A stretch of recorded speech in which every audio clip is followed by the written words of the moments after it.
তাহলে বিক্রি কত করতে পারবেন আনুমানিক? আনুমানিক বললাম তো 52,000 বিক্রি হয়েছে।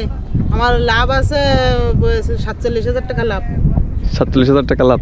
সেই হিসাবে আপনার গত বছরের তুলনায় কত লাভ? গত বছরের তুলনায় আমার পুরো 1 লাখ টাকা লস।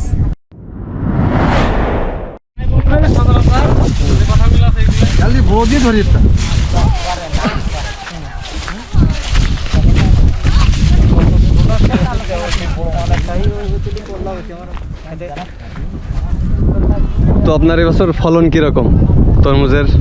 মোটামুটি না ধরেন যে গত 3 বছর যদি ধরেন, আপনি তো অনেক বছর ধরে করতেছেন, কত বছর ধরে করতেছেন আপনি তরমুজের? 3-4 বছর গত বছরতেই লস আছে। এবছর লস আছে। লস ধরেন যে 3 বছরে ধরেন যে লাস্ট 3 বছরে 3বার আপনি ফলাইছেন, 3বার হিসাব করে এই বছর আপনার কিরকম? লস। এই বছর লস আছে। আমার অনেক ভালো হয়েছে। অনেকের অনেক ভালো হয়েছে, তবে আপনার লস আছে। আমার লস আছে। তো আপনার এখানে জমি কয় বিঘা আপনি যে করেন? 3 বিঘা। 3 বিঘা। পুরোপুরি 3 বিঘা। 500 বেশি আছে। 3 বিঘা 500। 3 নাকি 500? বীজ সহ সব মিলে খরচ কিরকম আনুমানিক? 35,000 টাকা বিঘে। 33 90 1,05,000 খরচ। 1,05,000। 1,05,000 খরচ। তারপর আপনার যে পানি দেয়া, সেচ দেয়া, সব সব ধরে 1,05,000। তাহলে বিক্রি কত করতে পারবেন আনুমানিক? আনুমানিক বললাম তো 52,000 বিক্রি হয়েছে। আমার লাভ আছে 47,000 টাকা লাভ। 47,000 টাকা লাভ। সেই হিসাবে আপনার গত বছরের তুলনায় কত লাভ? গত লস বছরের তুলনায় আমার পুরো 1 লাখ টাকা লস।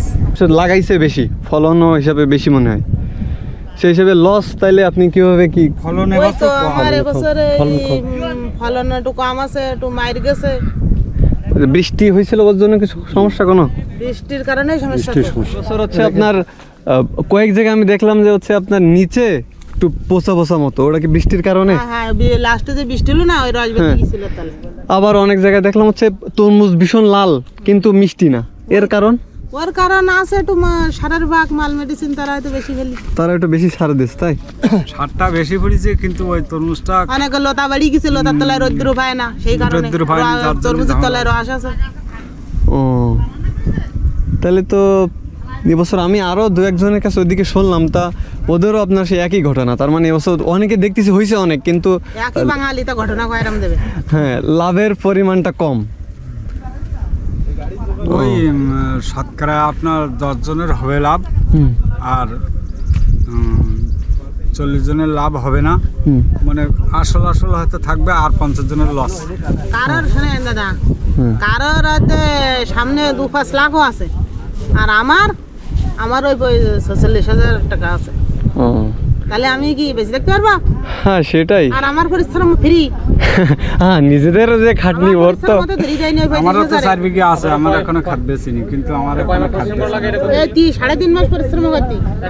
হ্যাঁ, এই 10 দিন মাঠে উঠেছি। হ্যাঁ, তো একেবারে 1 লাখ না হলে তো আপনার একটা মোটামুটি একটা আসে না। 1 লাখ না হলে 40,000 তো অনেক কম। সেই হিসাবে মাঠে যখন ঘুড়িগুলো নামিয়েছে, আমার মাল হয়েছে কিন্তু 3 মাইন ধরে মাল হবে, আমার খেতে টাকা পোষাই।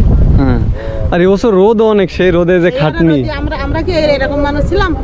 সেই রোদে খাটনি আপনাদের পাশাপাশি ছিলাম, কিন্তু আমরা এই কালারে এসে কি